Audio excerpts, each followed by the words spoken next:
Good morning students. मैं देवेंद्र भावसार, आपका physics tutor from Pragya academy. बच्चों, अब हम कक्षा 12 में आ गए हैं और क्योंकि लॉकडाउन है उसकी वजह से आप लोग सभी अभी घर पे हैं और कुछ ऐसी फीलिंग्स ही आपको आ रही होगी जैसे शरीर के अंदर आलस सा है, क्योंकि एक स्कूल जाने से एक रूटीन सेट होता है। बच्चा टाइम पे नहाता है, अभी आप एक में टाइम पे उठ भी नहीं रहे होंगे, नहा भी नहीं रहे होंगे, रात को बहुत ज़्यादा देर तक टीवी देख रहे होंगे या एक्चुअल में मोबाइल चला रहे होंगे। ठीक है, तो आपको बच्चों अब प्रज्ञा एकेडमी द्वारा जो ऑनलाइन प्लेटफॉर्म आपके लिए तैयार किया है उसमें हमने क्लास 12 स्टार्ट कर दी है। ठीक है, क्लास 12 का जैसे फिजिक्स में इलेक्ट्रोस्टैटिक चैप्टर जो है उसका आज जो चार्ज वाला टॉपिक है वो फिनिश हो जाएगा। ठीक है, और अब आपको ये करना है कि जो चार्ज वाला ये जो टॉपिक है उसके बाद में इसमें कुछ एक्सरसाइज आपको दूंगा, वो आपको करनी है। मीन्स एक्चुअल में डीपीपी टाइप जो है वो आपको करनी भी है। तो घर पे आपको एक तो ये जो वीडियो है ये पलंग पे लेटे वेटे या सोफे पर बैठे हुए या घूमते फिरते नहीं देखने हैं। आप एक एक्चुअल में बंद कमरे के अंदर बैठें, ठीक है, और एक्चुअल में इसको बहुत तसल्ली से देखें। साथ में एक रजिस्टर और पेन रखें और उस रजिस्टर में आप एक्चुअल में एक नोट्स बनाएं, जिससे क्या होगा कि आपके ये जो हम पढ़ा रहे हैं वो व्यर्थ नहीं जाएगा। और दूसरी बात ये बच्चों की, देखो लॉकडाउन की जो स्थिति है ये अभी काफी लंबे समय तक भी रह सकती है, इसके बारे में कुछ भी कहना अभी सही नहीं है। तो उस केस में बच्चों ये बात तो आपको पता है कि सेशन बहुत छोटा हो जाएगा। ठीक है, तो ये जो चैप्टर्स हम लॉकडाउन के दौरान जो आपको पढ़ा दें ये भी आपको बहुत अच्छी तरीके से तैयार रहें। तो हमको जब आप क्लास में आएंगे तब एक शॉर्ट रिवीजन टाइप एक्चुअल में आपको कराना पड़ेगा और ये आपको फटाफट से तैयार हो जाएगा, क्योंकि टाइम कम रहेगा, इस बात पे ध्यान दें। और सेशन बहुत शॉर्ट रहेगा और एक छोटे से समय में हमको बहुत ज़्यादा तैयारी करनी पड़ेगी। तो ये जो समय है इस समय को आप बर्बाद ना करें, बिल्कुल ऑनेस्टी से पढ़ाई करें। 5 से 6 घंटे आपको डेली स्टडी करनी है। ठीक है, ये तो आपको करनी ही करनी है, जिससे आपका एक्चुअल में भविष्य जो है वो सुरक्षित रहेगा। क्योंकि देखो लॉकडाउन के दौरान अभी पूरे वर्ल्ड में बहुत ज़्यादा क्राइसिस आएंगे। ऐसी स्थिति में आपको अपना भविष्य बहुत जल्दी से सुरक्षित करना होगा और अगर आप पढ़ेंगे तो ही आपका भविष्य सुरक्षित होगा, अदरवाइज आप मौज मस्ती में रहेंगे। ठीक है, कुछ बच्चे जैसे गांव में होंगे, गांव में इस तरह का एनवायरनमेंट नहीं होता है पढ़ाई लिखाई का। ठीक है, लेकिन आपको एक मैच्योर बच्चे की तरह, एक समझदार बच्चे की तरह, ठीक है, व्यवहार करना है और आप एक्चुअल में घर पे खूब मन लगाकर पढ़ाई करें। ये समय बेकार नहीं करना है। ठीक है, और आपको एक्चुअल में, ठीक है, आज शाम को से ही फिजिक्स में भी एक्सरसाइज और डीपीपीज मिलने लगेंगे। ठीक है, इसी तरह से शिवा सर ने तो काफी कुछ पढ़ा दिया है आपको। ठीक है, तो केमिस्ट्री के भी आप नोट्स बनाएं, उनकी एक्सरसाइज को सोल्व करें, डीपीपीज को सोल्व करें। ठीक है, आप मेरा नंबर 9079314244 पर 5 से 7 जो डाउट सेशन है, वैसे भी मैंने अभी तक जो पढ़ाया है उसमें भी किसी प्रकार का कोई क्रॉस क्वेश्चन, कोई बात आपके समझ में नहीं आई हो, ठीक है, तो आप यहाँ से कोई भी किसी भी प्रकार का कोई क्रॉस क्वेश्चन कर सकते हैं। ये मेरा व्हाट्सएप नंबर भी है, इस व्हाट्सएप नंबर पर आप अपना क्रॉस क्वेश्चन डाल सकते हैं और डाल के पूछ सकते हैं। ठीक है, और डाउट सेशन का आपको टाइम पता है ही, 5 से 7 आप उसी समय पर डाउट पूछेंगे। और जैसे ये इलेक्ट्रोस्टैटिक चल रहा है तो इलेक्ट्रोस्टैटिक से संबंधित ही आपको एक्चुअल में प्रॉब्लम्स पूछनी है। ठीक है, चलो अब अपन स्टार्ट करते हैं। आज हम पढ़ेंगे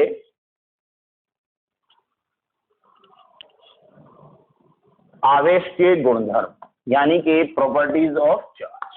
ठीक है, सबसे पहले ध्यान दो आप, आवेश एक अदिश राशि होती है। कैसी राशि होती है? अदिश राशि होती है, यानी ये इस प्रकार की राशि है, ठीक है, जिसके लिए दिशा का कोई महत्व नहीं होता है। ठीक है, हम अच्छी तरह से जानते हैं कि धारा I इक्वल टू क्या होता है? आवेश प्रवाह की दर धारा कहलाती है। तो धारा का सूत्र क्या होगा? I इक्वल टू Q/T, तो Q इज इक्वल टू क्या हुआ बच्चों, IT। हम अच्छी तरह से जानते हैं कि क्लास 11 के अंदर हमने विमाएं पढ़ी थी, ठीक है। तो धारा के लिए A1 और समय के लिए हम क्या लेंगे, T1, ठीक है। बोलो कोई दिक्कत? तो इस प्रकार से आवेश की विमा होगी A1T, ठीक है। दूसरा गुणधर्म है बच्चों, आवेश का मान वेग पर निर्भर नहीं करता है। दूसरा प्रॉपर्टीज यानी दूसरा गुणधर्म क्या है, आवेश का मान वेग पर निर्भर नहीं करता है।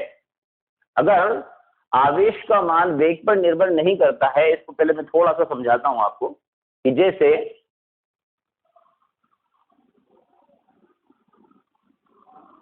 ये एक वस्तु,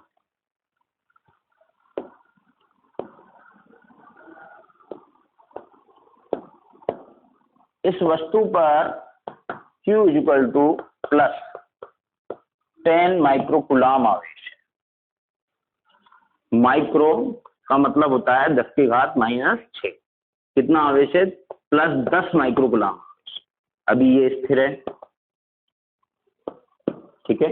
यदि हम आवेश को यानी इस वस्तु को वेग दे दें, वेग चाहे हम कम दें चाहे अत्यधिक वेग दें, तो भी इस वस्तु का, जैसे कि आप जानते हैं द्रव्यमान के बारे, ये एक वस्तु है और वस्तु अगर है तो ये किससे मिलकर बनी है, परमाणु से मिलकर बनी है। परमाणु से मिलकर बनी है तो इस पर आवेश भी होगा। परमाणु में इलेक्ट्रॉन और प्रोटॉन, दो ऐसे कण होते हैं जिन पर आवेश होता है। यहाँ पर इस वस्तु पर 10 माइक्रोकुलाम आवेश है और इस वस्तु के पास द्रव्यमान भी है। यदि हम ध्यान से सुनें, अब काम की बात आएगी, यदि हम इस वस्तु को, जो कि पहले स्थिर थी, जब ये स्थिर अवस्था में है तब इस पर 10 माइक्रोकुलाम आवेश है, अब हम इसे वेग देते हैं और वेग भी बहुत ज्यादा अत्यधिक वेग देते हैं। यानी कि अगर हम इसको प्रकाश के बराबर, यदि हम इस वस्तु को प्रकाश के बराबर वेग दें तो आइंस्टीन के अनुसार, किसके अनुसार, आइंस्टीन के अनुसार इस वस्तु का द्रव्यमान जो है वो बढ़ जाएगा। कैसे बढ़ जाएगा, उसका सूत्र पता है आपको? उसका सूत्र होता है m is equal to m0 √1 minus v² c²। क्या होता है बच्चों, m is equal to m0 √1 minus v² c²। जहां पर ये v क्या है, वेग, और ये mv क्या लिखा है मैंने, v वेग पर वस्तु का द्रव्यमान। इस सूत्र को अगर हम ध्यान से देखें तो, जैसे मैं आपको और डिटेल में समझा देता हूं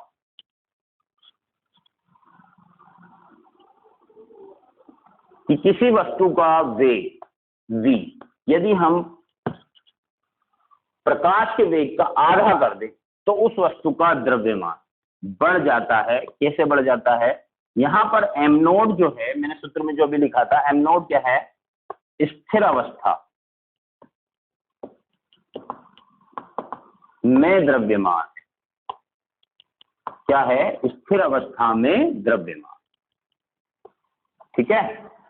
√1 माइनस v² c², ये सूत्र है। अगर इस वस्तु का वेग हम प्रकाश के वेग का आधा कर दें तो क्या होगा बच्चों, यहां पर मान रखेंगे, देखो ध्यान से, यहां क्या हो जाएगा बताओ, c²/4, ठीक है। ये 4 नीचे आ जाएगा, क्या हो जाएगा बताओ, mv is equal to m0 जो कि स्थिर अवस्था में द्रव्यमान था, √1 माइनस c²/4 नीचे आ जाएगा 4c², c² से c² कैंसिल हो जाएगा। मीन्स क्या हुआ बच्चों, m0 √1 माइनस 1/4, ठीक है। अब बच्चों आप इस बात को अच्छी तरह से समझ लीजिए कि एक में से 1/4 जाएगा तो 3/4 बचेगा, यानी कि एक से कम संख्या नीचे बचेगी और उसका भी रूट लिया जाएगा, तो ये और कम हो जाएगा और ये और कम हो जाएगा तो यहाँ पर इस m नॉट में यदि 1 से कम का भाग दिया जाएगा तो mv का मान जो है वो ज्यादा प्राप्त हमको होगा कि नहीं। ध्यान से सुनो क्या बात कह रहा हूं मैं, दिमाग लगाना, मैं क्या कहना चाह रहा हूं उस बात को ध्यान। 1 माइनस 1/4 यानी रूट के अंदर कितना आया, नीचे 3/4। 3/4 1 से कम होता है कि नहीं।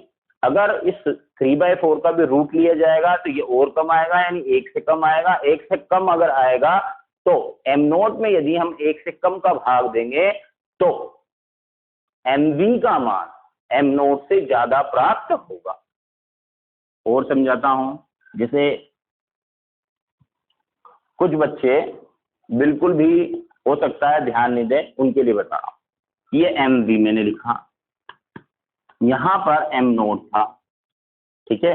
अगर इस m नोट में मैं 1 से कम यानी 1/2 का भाग दूंगा तो क्या आंसर आएगा बच्चों, 2m नोट आएगा कि नहीं आएगा। इसका मतलब ये हुआ बच्चों कि v वेग पर उस वस्तु का द्रव्यमान स्थिर अवस्था में जो द्रव्यमान था उसका कितने गुना हो गया, 2 गुना हो गया। तो बोलो द्रव्यमान बढ़ा कि नहीं बढ़ा, बढ़ा।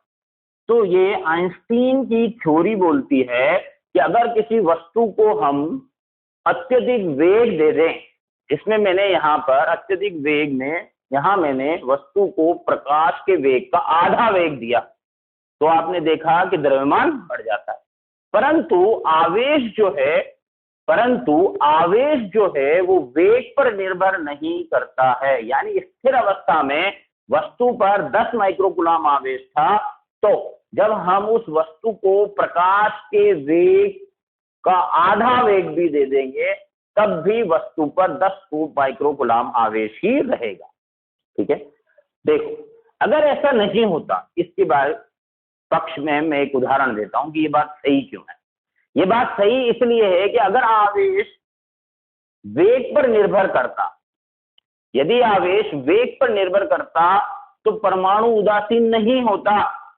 मैंने क्या कहा, यदि आवेश वेग पर निर्भर करता तो परमाणु उदासीन नहीं होता। क्यों नहीं होता, क्योंकि परमाणु का आकार कैसा होता है, गोलाकार। परमाणु का समस्त द्रव्यमान कहाँ केंद्रित होता है, नाभिक में। नाभिक में कौन होता है, प्रोटॉन और न्यूट्रॉन। परंतु इलेक्ट्रॉन जो हैं वो नाभिक के चारों ओर वृत्ताकार कक्षाओं में चक्कर लगाते हैं। चक्कर लगाने का मतलब वो गतिशील है, चक्कर लगाने का मतलब वो गतिशील है। तो अगर इलेक्ट्रॉन यहाँ हुआ तो उसके पास इस दिशा में वेग हुआ, और यहाँ है तो इस दिशा में, और यहाँ है तो इस दिशा में, और यहाँ है तो इस दिशा में। यानी कि आवेश के पास वेग है। कौन सा आवेश, यानी इलेक्ट्रॉन के पास वेग है। अगर इलेक्ट्रॉन के पास वेग है तो इलेक्ट्रॉन का आवेश जो है वो बढ़ सकता है, घट सकता है। अगर निर्भर करता तो उस केस के अंदर ये जो परमाणु है, ये परमाणु एक्चुअल में उदासीन नहीं होता, क्योंकि प्रोटॉन यहाँ पर नाभिक के अंदर स्थिर है, ये गतिशील नहीं है। तो प्रोटॉन पर धन आवेश होता है और इलेक्ट्रॉन पर उतना ही ऋण आवेश होता है। और इलेक्ट्रॉन चारों ओर चक्कर लगा रहे हैं क्योंकि इलेक्ट्रॉन गतिशील है। अगर इलेक्ट्रॉन का वेग बढ़ता है या घटता है, क्योंकि इलेक्ट्रॉन यहाँ गतिशील है, इसलिए यहाँ पर इलेक्ट्रॉन यानी कि आवेश यदि वेग पर निर्भर करता तो उस स्थिति में इलेक्ट्रॉन का आवेश जो है वो बढ़ जाता या घट जाता। इस स्थिति में परमाणु कभी भी उदासीन नहीं हो पाता, ठीक है। आई बच्चे बात समझ में। इसलिए आवेश का मान वेग पर निर्भर नहीं करता है। द्रव्यमान के बिना आवेश का अस्तित्व। उसके बाद प्रॉपर्टी नंबर 3 के बारे में बात कर रहे हैं। द्रव्यमान के बिना आवेश का अस्तित्व संभव नहीं है, परंतु बिना आवेश के द्रव्यमान संभव है। वापस से पढ़ रहा हूं, ध्यान से। द्रव्यमान के बिना आवेश का अस्तित्व संभव नहीं है, परंतु बिना आवेश के द्रव्यमान संभव है। इस बात को देखते हैं। देखो हम जानते हैं कि प्रोटॉन कितना आवेश होता है, +E। इलेक्ट्रॉन कितना आवेश होता है, -E। क्या प्रोटॉन का द्रव्यमान नहीं होता है, होता है। क्या इलेक्ट्रॉन का द्रव्यमान नहीं होता है, होता है। यानी देखो द्रव्यमान है तो आवेश है, द्रव्यमान है तो आवेश है। परंतु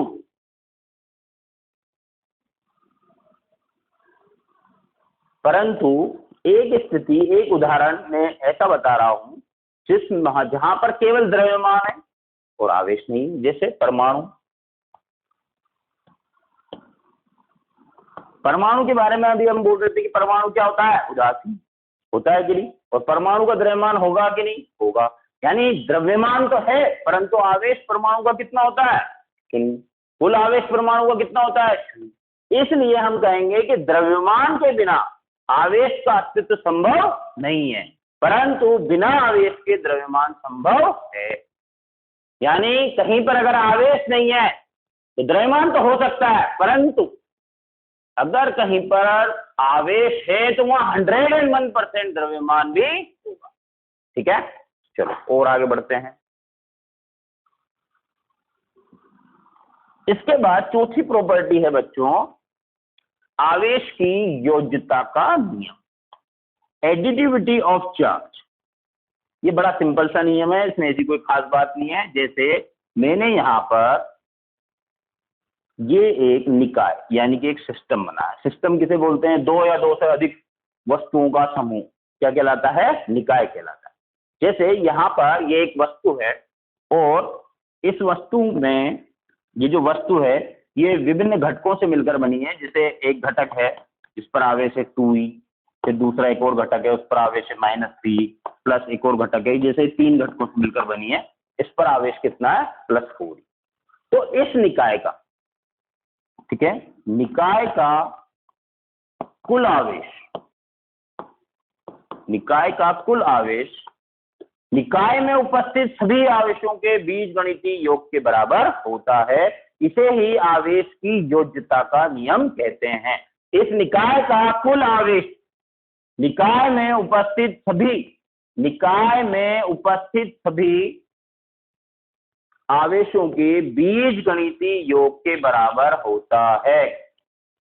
इसलिए इस निकाय का कुल आवेश कितना होगा, +2e -3e +4e। बच्चों बताओ कितना हुआ, 2e + 4e 6e -3e बराबर कितना आया, +3। इसे आवेश की योज्यता का नियम कहते हैं। ठीक है, अब इसके बाद दो बहुत ही इंपॉर्टेंट यानी महत्वपूर्ण प्रॉपर्टी आती हैं आवेश की। प्रॉपर्टी नंबर 5 और प्रॉपर्टी नंबर 6। प्रॉपर्टी नंबर 5 है आवेश का, प्रॉपर्टी नंबर 5 है आवेश का क्वांटीकरण। क्या है, आवेश का क्वांटीकरण। इस प्रॉपर्टी को आप स्टार लगाएं, ये इंपॉर्टेंट प्रॉपर्टी। ठीक है, यस बच्चों, तो अब हम देखते हैं आवेश का क्वांटीकरण यानी कि क्वांटाइजेशन ऑफ चार्ज।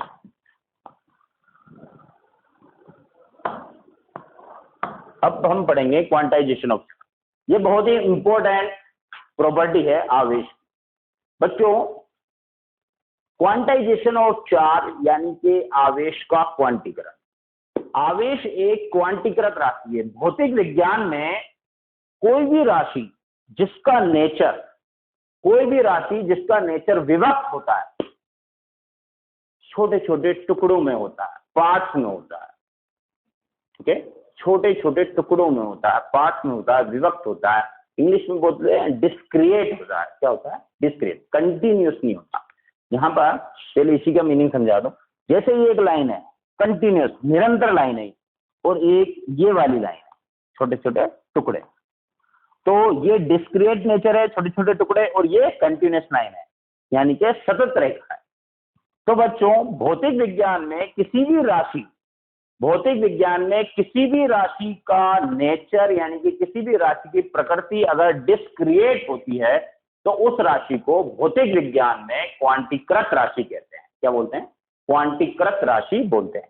जैसे आपको पता है ऊर्जा, वैज्ञानिक मैक्स प्लांक ने ये बताया था कि किसी भी वस्तु से जब ऊष्मा या ऊर्जा उत्सर्जित होती है या वह वस्तु ऊष्मा या ऊर्जा, ठीक है, ग्रहण करती है, तो ये ऊष्मा का उत्सर्जन, तो ये ऊष्मा का उत्सर्जन सतत न होकर विभक्त होता है और ऊर्जा का यह उत्सर्जन छोटे छोटे पैकेटों के रूप में होता है और ऊर्जा के इन छोटे छोटे पैकेटों को हम फोटोन कहते हैं। मीन्स एक्चुअल में ऊर्जा जो है किसी भी वस्तु से अगर कोई ऊर्जा, जैसे मैं यहां बताता हूं आपको कि ये एक वस्तु है,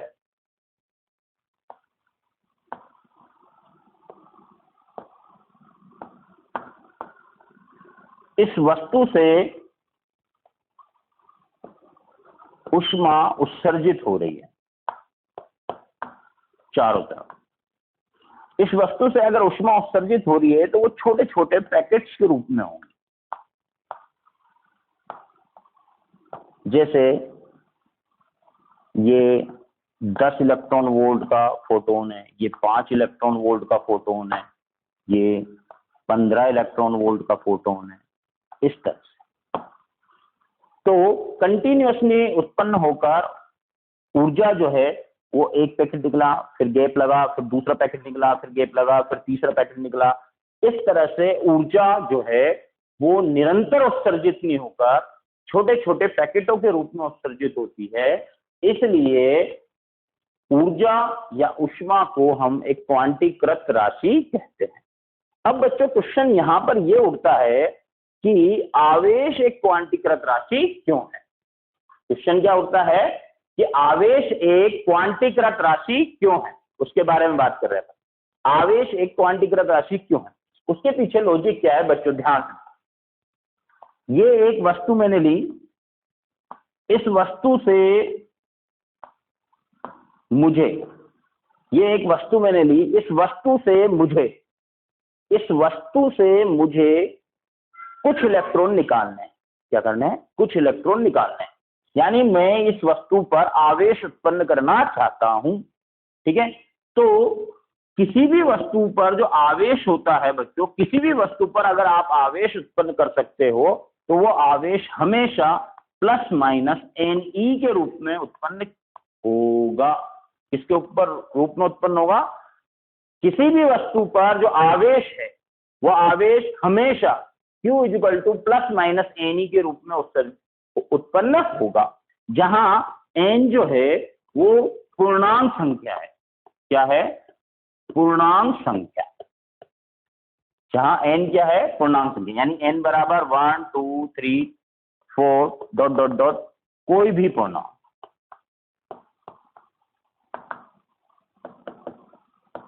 परंतु n का मान क्या नहीं हो सकता? 1/2, 3/4, 5/7, यानी कि कोई भी भिन्नात्मक संख्या n का मान नहीं हो सकती है।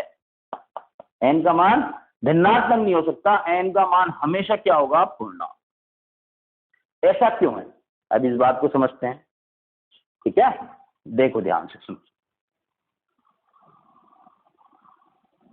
ऐसा क्यों है इस बात को समझते हैं।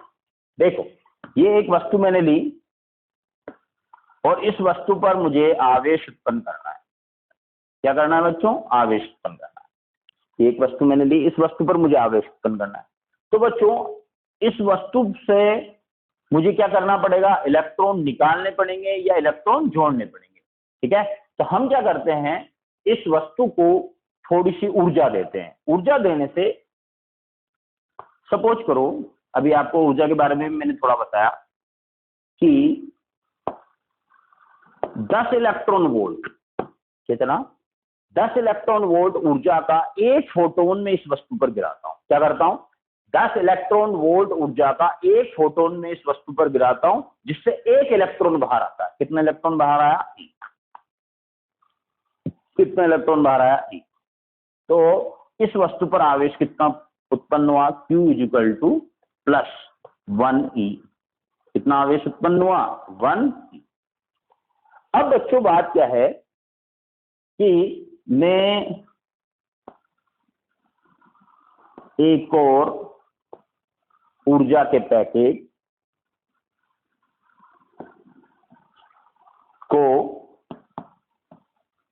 15 इलेक्ट्रॉन वोल्ट के ऊर्जा के एक पैकेट यानी फोटोन को गिराता हूं, तो होगा क्या बच्चों, एक इलेक्ट्रॉन फिर से बाहर आ जाएगा जिसके पास 5 इलेक्ट्रॉन वोल्ट गतिज ऊर्जा हो। क्या होगी बच्चों, गतिज ऊर्जा हो।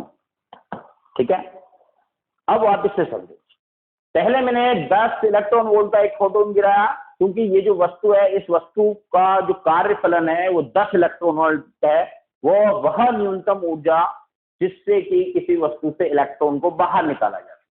ठीक है, वो क्या कहलाती है, कार्यफलन कहलाती है। तो इस वस्तु का कार्यफलन 10 इलेक्ट्रॉन वोल्ट है, तो 10 इलेक्ट्रॉन वोल्ट ऊर्जा का एक फोटोन मैंने गिराया, एक इलेक्ट्रॉन बाहर आ गया, कोई प्रॉब्लम नहीं, जस्ट बाहर आया है। क्या हुआ, जस्ट बाहर आया, जिसके पास किसी प्रकार की कोई गतिज ऊर्जा नहीं।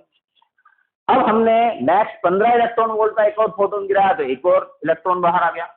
यहां पर जब ये 15 इलेक्ट्रॉन वोल्ट का फोटोन हमने गिराया, तो 10 इलेक्ट्रॉन वोल्ट तो उस इलेक्ट्रॉन को इस वस्तु की सतह तक आने में, यानी सतह के जस्ट बाहर तक आने में 10 इलेक्ट्रॉन वोल्ट ऊर्जा खर्च हो गई, और जो बची हुई 5 इलेक्ट्रॉन वोल्ट जो ऊर्जा है वो इसके पास गतिज ऊर्जा के रूप में रही। ठीक है, इसका मतलब यह है कि एक और इलेक्ट्रॉन निकला, तब यहां पर आवेश उत्पन्न हुआ Q = +2E। अब बच्चों मैं ये कहता हूं आपसे कि मुझे तो यहां पर इस वस्तु पर Q = +2.5E आवेश उत्पन्न करना है। कितना आवेश उत्पन्न करना है, 2.5E। अब बच्चों मैंने यहां पर देखो 2.5E यानी n का मान मैंने यहां पर 2.5 यानी कि भिन्नात्मक संख्या 5/2 ले ली। कितनी ली, 5/2। ठीक है, तो ये इस वस्तु पर ये आवेश उत्पन्न होगा कि नहीं होगा उसके बारे में बात करते हैं। अब बच्चों अभी तक हमने 2 इलेक्ट्रॉन निकाल लिए थे। ठीक है, एक इलेक्ट्रॉन 10 इलेक्ट्रॉन वोल्ट के फोटोन से निकल गया, 15 इलेक्ट्रॉन वोल्ट के फोटोन से 10 इलेक्ट्रॉन ऊर्जा खर्च की बाहर आने में, और 5 इलेक्ट्रॉन वोल्ट उसके पास गतिज ऊर्जा थी।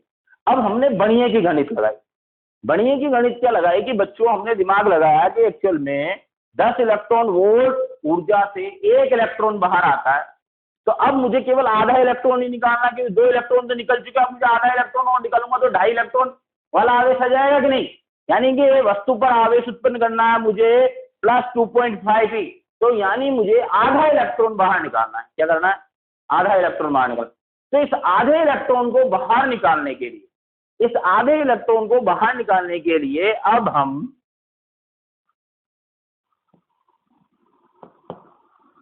इस वस्तु पर बणिये के हिसाब से, क्योंकि 10 इलेक्ट्रॉन वोल्ट से एक इलेक्ट्रॉन बाहर आता है, तो अब हम 5 इलेक्ट्रॉन वोल्ट ऊर्जा के फोटोन को इस वस्तु पर गिराते हैं। जब हम 5 इलेक्ट्रॉन वोल्ट ऊर्जा के फोटोन को इस वस्तु पर गिराएंगे, तो हम देखते हैं कि इस वस्तु से कोई भी इलेक्ट्रॉन बाहर नहीं आता। पहली बात तो क्या है, कोई भी इलेक्ट्रॉन बाहर नहीं आता है। हमारी इच्छा तो ये थी कि जब 10 से 1 बाहर आता है तो 5 इलेक्ट्रॉन से आधा बाहर आ जाएगा, लेकिन इससे पहले भी 15 इलेक्ट्रॉन वोल्ट जब हमने दिया था तब ऐसा हुआ था, क्या हुआ था। तो प्रैक्टिकली एक्चुअल में होता क्या है कि जो भी इलेक्ट्रॉन, जिस भी इलेक्ट्रॉन को बाहर निकलना होता है, वो इलेक्ट्रॉन पूरे के पूरे फोटोन को अवशोषित करता है। तो बच्चों जब ये 5 इलेक्ट्रॉन वोल्ट ऊर्जा का फोटोन, ठीक है, जब इस वस्तु पर गिराया गया, तो जिस भी इलेक्ट्रॉन पर ये 5 इलेक्ट्रॉन वोल्ट ऊर्जा का फोटोन जब उस इलेक्ट्रॉन पर गिरा, तो उस इलेक्ट्रॉन ने इसको अवशोषित किया, लेकिन अवशोषित करने के बाद पर्याप्त मात्रा में ऊर्जा नहीं थी, इसलिए वह इस वस्तु से बाहर नहीं आया। यानी कहने का अर्थ ये हुआ बच्चों कि एक्चुअल में इलेक्ट्रॉन के टुकड़े नहीं होते हैं। ऐसा नहीं है, बड़ी गणित नहीं चलती यहाँ पर कि 10 इलेक्ट्रॉन वोल्ट से 1 इलेक्ट्रॉन बाहर आ गया तो 5 इलेक्ट्रॉन वोल्ट से आधा इलेक्ट्रॉन बाहर आ जाएगा। यानी कि आधा इलेक्ट्रॉन बाहर नहीं आएगा। इलेक्ट्रॉन अगर आएगा बाहर तो वो पूरा का पूरा ही बाहर आता है, यानी कि इलेक्ट्रॉन के टुकड़े संभव नहीं है। यानी कहने का मतलब ये कि ये बात जो मैंने समझाई, इससे एक बात और समझ में आनी चाहिए, वो ये कि प्रकृति में इलेक्ट्रॉन से कम आवेश संभव नहीं है। इलेक्ट्रॉन से कम आवेश का अस्तित्व प्रकृति में संभव नहीं है। यानी कि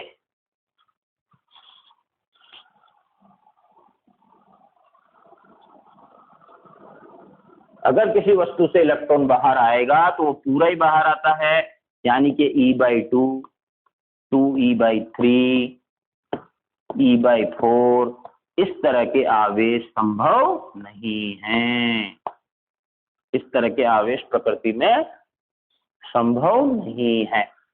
ठीक है, तो बच्चों ओवरऑल बात क्या हुई?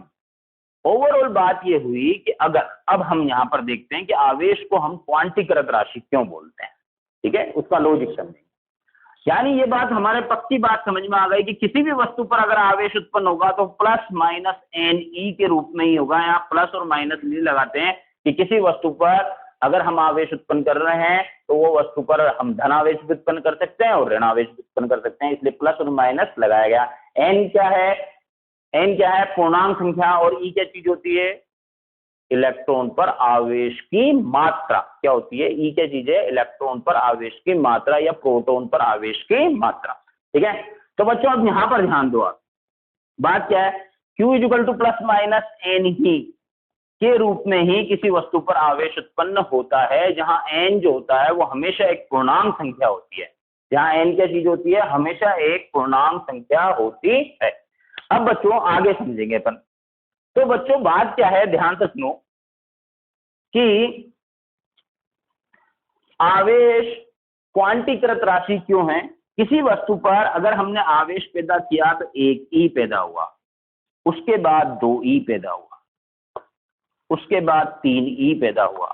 तो बच्चों यहां पर ध्यान दो, 1 और 2 के बीच में तो अनंत संख्याएं होती है कि नहीं? 2 और 3 के बीच में भी अनंत संख्याएं होती है कि नहीं? यानी किसी वस्तु पर अगर आवेश उत्पन्न होगा तो 1E पैदा होगा या 2E पैदा होगा या 3E पैदा होगा, लेकिन 1.2E आवेश पैदा नहीं होगा, 1.3E आवेश पैदा नहीं होगा। यानी N का मान भिन्नात्मक संभव नहीं है। यानी ओवरऑल कहने का मतलब ये कि 1E के बाद डायरेक्ट 2E पैदा होगा और 2E के बाद डायरेक्ट 3E पैदा होगा। तो 1 और 2 के बीच में गैप लगा कि नहीं? इसलिए आवेश की नेचर विभक्त हुई कि नहीं? कंटिन्यूअस उत्पन्न नहीं हो रहा ना, गैप लग रहा है। इसलिए आवेश की नेचर कैसी हुई? डिस्क्रीट हुई, विभक्त हुई। इसलिए आवेश को क्वांटीकृत राशि कहा जाता है। ठीक है, बोलो बच्चों, बात समझ में आई कि नहीं आई? ठीक है, अब बच्चों बात क्या है, देखो ध्यान दो। इसके बाद हम बात करते हैं कि एक्चुअल में भौतिक विज्ञान में क्या होता है बच्चों, कि जो राशियां क्वांटीकृत होती हैं, जैसे कि आवेश यहां पर एक क्वांटीकृत राशि है, तो आवेश का भी एक क्वांटा होगा। ठीक है, क्या होगा? आवेश का वह न्यूनतम मान। ठीक है, आवेश का न्यूनतम मान, उससे कम मान दुनिया में प्रकृति में संभव नहीं है, उसे हम बोलते हैं आवेश का क्वांटा। तो आवेश का क्वांटा क्या हुआ बच्चों? ठीक है, आवेश की वह मात्रा जो कि प्रकृति में न्यूनतम होती है, उससे कम आवेश प्रकृति में संभव नहीं है, आवेश का क्वांटा कहलाता है। तो आवेश का क्वांटा क्या हुआ? इलेक्ट्रॉन पर आवेश। इलेक्ट्रॉन पर आवेश,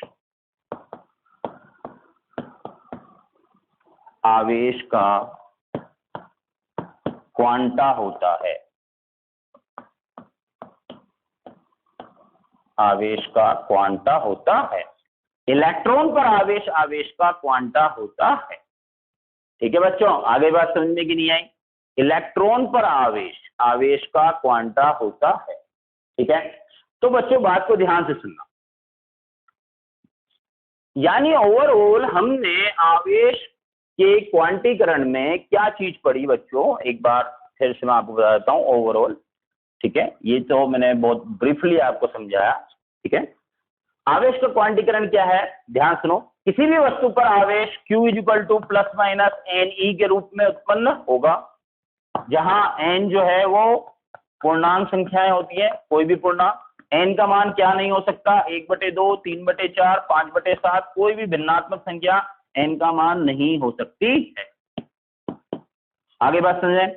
यानी प्रकृति में किसी भी वस्तु पर अगर आवेश है तो आवेश हमेशा Q = प्लस माइनस NE के रूप में होगा, जहां N का मान हमेशा पूर्णांक होता है। इस Q is equal two plus minus Ne के रूप में आवेश उत्पन्न होने से हमें ये बात पता चलती है कि आवेश की जो प्रकृति होती है वो डिस्क्रिएट होती है, यानी विभक्त प्रकृति का आवेश होता है, क्योंकि 1e के बाद 2e पैदा होगा, 2e के बाद 3e पैदा होगा, तो 1e और 2e के बीच में अनंत संख्याएं होती है, वो आवेश हम उत्पन्न नहीं कर सकते हैं, इसलिए आवेश एक क्वांटीकृत राशि होती है। ठीक है, आगे बात समझ में। चलो अब हम आगे बात करते हैं, देख इसके बाद हम आगे बात करते हैं बच्चों, ध्यान दो।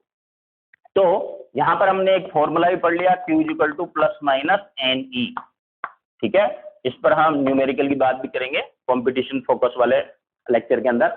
चलो अब हम आगे बात करते हैं। देखो यहां पर हमने बोला आवेश का क्वांटीकरण को हम जब ब्रीफली समझते हैं, बहुत अच्छी तरह से जब हम समझते हैं, तो हमारे एक बात समझ में आ जाती है क्लियर, वो ये कि प्रकृति में इलेक्ट्रॉन से कम आवेश संभव नहीं है, यानी प्रकृति में न्यूनतम संभव आवेश इलेक्ट्रॉन पर आवेश होता है। प्रकृति में न्यूनतम संभव आवेश इलेक्ट्रॉन पर आवेश होता है, उससे कम आवेश प्रकृति में संभव नहीं है। ठीक है, ये बात हमारी समझ में आ गई बच्चों। लेकिन बात क्या है कि गेलेमान नाम का एक वैज्ञानिक था। क्या था? एक गेलेमान नाम का एक वैज्ञानिक था जिसने ये बात बोली कि फ्यूचर में, जब तक वो जीवित था, जब तक तो वो कुछ प्रूव नहीं कर पाया, लेकिन उसको ऐसा लग रहा था, हो सकता है वो कुछ ऐसा प्रयोग कर रहा हो, कुछ ऐसा एक्सपेरिमेंट कर रहा था जिससे उसको ऐसा अंदाजा लग रहा हो। तो उस गेलेमान वैज्ञानिक ने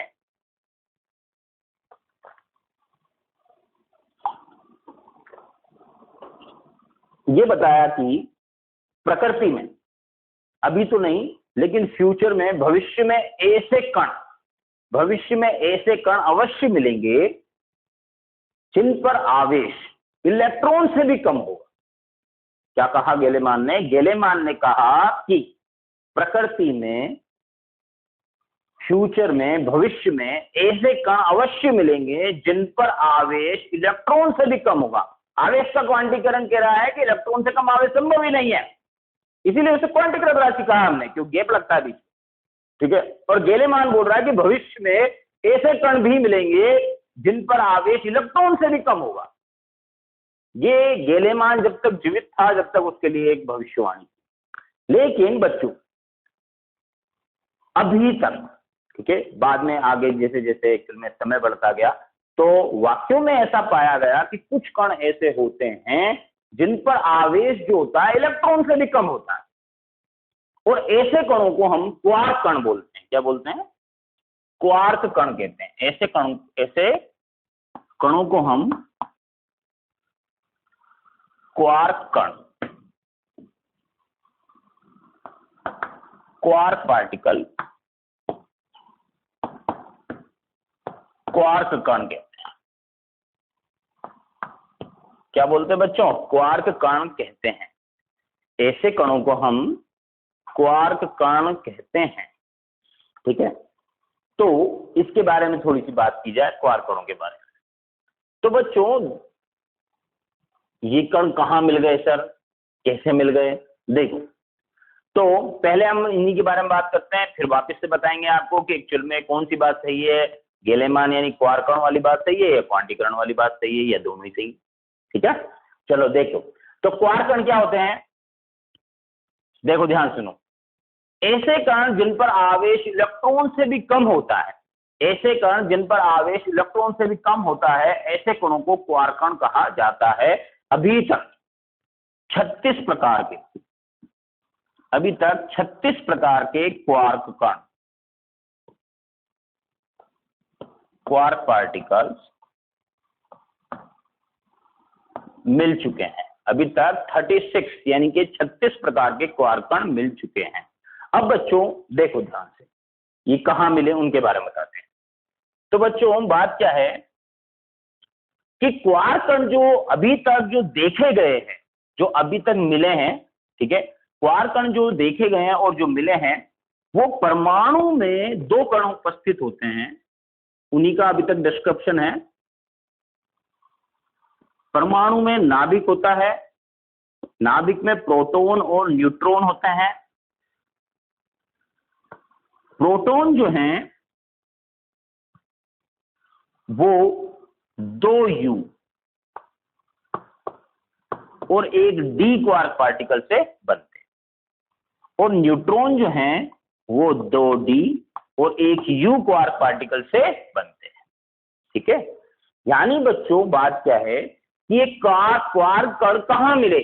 ये क्वार्क कण परमाणु में जो नाभिक होता है, नाभिक में भी 2 कण होते हैं, प्रोटॉन और न्यूट्रॉन। तो ये क्वार्क कण जो हैं प्रोटॉन और न्यूट्रॉन की संरचना में निहित हैं, यानी कि प्रोटॉन 2 U और एक D क्वार्क कण से मिलकर बनता है, और न्यूट्रॉन जो है वो 2 D और एक U क्वार्क पार्टिकल से मिलकर बनता है। यहाँ U और D जो है वो क्वार्क पार्टिकल्स के नाम हैं। जैसे 36 प्रकार के क्वार्क कण खोजे जा चुके हैं, जिनमें से मैं कुछ के नाम बता देता हूं आपको। STD, ये याद रह जाता है इसलिए, UCB, S quark particle, T quark particle, D quark particle, U quark particle, C quark particle और B क्वार्क पार्टिकल, ये सभी क्वार्क पार्टिकल्स के नाम हैं। जहां पर U जो क्वार्क पार्टिकल है, U ये अप क्वार्क पार्टिकल कहलाता है, और D जो है वो डाउन क्वार्क पार्टिकल कहलाता है। ठीक है, तो बच्चों यहां पर प्रोटॉन जो है वो 2 U और एक D क्वार्क पार्टिकल से मिलकर बनता है, और न्यूट्रॉन जो है वो 2 D और एक U क्वार्क पार्टिकल से मिलकर बनता है। चलो अब हम इसके बारे में देखते हैं आगे थोड़ा सा, कि देखो जो U क्वार्क पार्टिकल होते हैं, जो U क्वार्क पार्टिकल होते हैं उन पर आवेश होता है बच्चों 2e/3। कितना होता है? वो भी प्लस का। किसका होता है? Plus 2e/3 U quark particle पर आवेश होता है। बोलो इलेक्ट्रॉन से कम हुआ कि नहीं हुआ? हो गया। फिर एक और U है 2e/3, और जो D क्वार्क पार्टिकल होता है उस पर आवेश होता है e/3। कौन सा? -e/3। तो बच्चों बताओ, यहां इसको हम सोल्व करते हैं। 3 हमने एलसीएम ले लिया, तो बताओ कितना हुआ? 2 और 2 4e, -e कितना हुआ? 3e, 3 से 3 कैंसिल, कितना आंसर आया? प्लस। और हम भी ये बात जानते हैं कि प्रोटॉन पर आवेश कितना होता है? प्लस ही होता है कि नहीं होता? तो बच्चों प्रोटॉन जो है वो 2 U और एक D क्वार्क पार्टिकल से मिलकर बनते हैं। इसी प्रकार न्यूट्रॉन जो है वो 2 D पर आवेश कितना होता है? -e/3, फिर -e/3, फिर प्लस 2e/3, एक U भी तो है ना। कितना आंसर आया? 0। बोलो आया कि नहीं आया? और हम अच्छी तरह से जानते हैं कि न्यूट्रॉन जो कण है उस पर आवेश कितना होता है? 0 होता है। तो न्यूट्रॉन जो है वो 2 D और एक U क्वार्क पार्टिकल से मिलकर बनता है, और जो प्रोटॉन होता है वो 2 U और एक D क्वार्क पार्टिकल से मिलकर बनता है। ठीक है, अब बच्चों बात क्या है, मैंने क्वार्क पार्टिकल के बारे में बता दिया। ठीक है, ये क्वार्क पार्टिकल की खोज भी हो चुकी है। क्वार्क पार्टिकल रियल में, वास्तव में प्रोटॉन और न्यूट्रॉन को बनाने में, यानी प्रोटॉन और न्यूट्रॉन की संरचना में निहित होते हैं। मीन्स हम यूं कह सकते हैं कि प्रोटॉन जो है वो 2 U और एक D क्वार्क पार्टिकल से मिलकर बनता है, और न्यूट्रॉन जो है वो 2 D और एक U क्वार्क पार्टिकल से मिलकर बनता है। ये बिल्कुल सत्य बात है। अब बच्चों इसका मतलब ये हुआ कि इलेक्ट्रॉन से कम आवेश तो संभव है और मिल भी रहे हैं। तो बच्चों आवेश का क्वांटीकरण सत्य हुआ या क्वार्क पार्टिकल की डेफिनेशन? क्योंकि आवेश का क्वांटीकरण कहता है कि प्रकृति में इलेक्ट्रॉन से कम आवेश संभव नहीं है, जबकि गैलेमान ने ये जो क्वार्क पार्टिकल की थ्योरी दी और क्वार्क पार्टिकल डिस्कवर भी हो चुके हैं, तो ये क्वार्क पार्टिकल जो ऐसे पार्टिकल्स हैं जिन पर आवेश इलेक्ट्रॉन से भी कम होता है। तो बच्चों यहाँ पर ठीक है, किस बात को सही माना जाए? क्या आवेश वाक्यों में ही क्वांटीकृत राशि है? क्वांटीकृत राशि तो वो जब है जब इलेक्ट्रॉन से कम आवेश संभव नहीं है, जबकि इलेक्ट्रॉन से कम आवेश तो संभव है। तो बच्चों अब बात को लॉजिक बताता हूं मैं कि दोनों ही बातें सही है। ये बात भी सही है कि क्वार्क कण होते हैं, ठीक है, और आवेश का क्वांटीकरण आज भी मान्य है। क्यों मान्य है उसके लिए कारण बताता हूं। बच्चों बात क्या है कि अभी तक जितने भी क्वार्क पार्टिकल्स मिले हैं, जितने भी क्वार्क कण मिले हैं, वो सभी क्वार्क कण एक्चुअल में किसी न किसी कण की संरचना में निहित हैं। यानी कि अभी तक कोई भी ऐसा प्रयोग नहीं सामने आया है, कोई भी ऐसा एक्सपेरिमेंट नहीं हो पाया है जिससे कि क्वार्क अणु का स्वतंत्र अस्तित्व, ठीक है, क्वार्क अणु का स्वतंत्र अस्तित्व मिले। वो जरा क्वार्क, इस तरह से किसी प्रकार का स्वतंत्र रूप से कोई क्वार्क कण नहीं मिला है, ठीक है। जैसे मैंने यहाँ पर उदाहरण दिया, प्रोटॉन 2 U और 1 D, यानी प्रोटॉन के अंदर क्वार्क पार्टिकल मिले हैं, लेकिन क्वार्क पार्टिकल स्वतंत्र रूप से नहीं पाए गए हैं, ठीक है। इसलिए आज भी, क्योंकि प्रकृति में स्वतंत्र रूप से क्वार्क पार्टिकल का अस्तित्व संभव नहीं है, अभी तक नहीं मिला है, इसलिए बोल रहे हैं। तो जब नहीं मिला है, इसलिए अभी तक एक्चुअल में आवेश का क्वांटीकरण मान्य है, यानी कि आवेश का क्वांटीकरण अपनी जगह मान्य है, और क्वार्क कण जो हैं, क्योंकि ये डिस्कवर हो चुके हैं, इसलिए क्वार्क कण भी होते हैं। परंतु आवेश का क्वांटीकरण इसलिए मान्य है क्योंकि इनका स्वतंत्र अस्तित्व अभी भी नहीं पाया जाता है, अभी तक नहीं मिला है, ठीक है। तो बच्चों, ये बात हुई, हमने आवेश के क्वांटीकरण और क्वार्क पार्टिकल्स के बारे में बात की। अब हम आगे बात करते हैं, एक और इंपॉर्टेंट प्रॉपर्टी है जिसका नाम है, जो कि है आवेश संरक्षण नियम।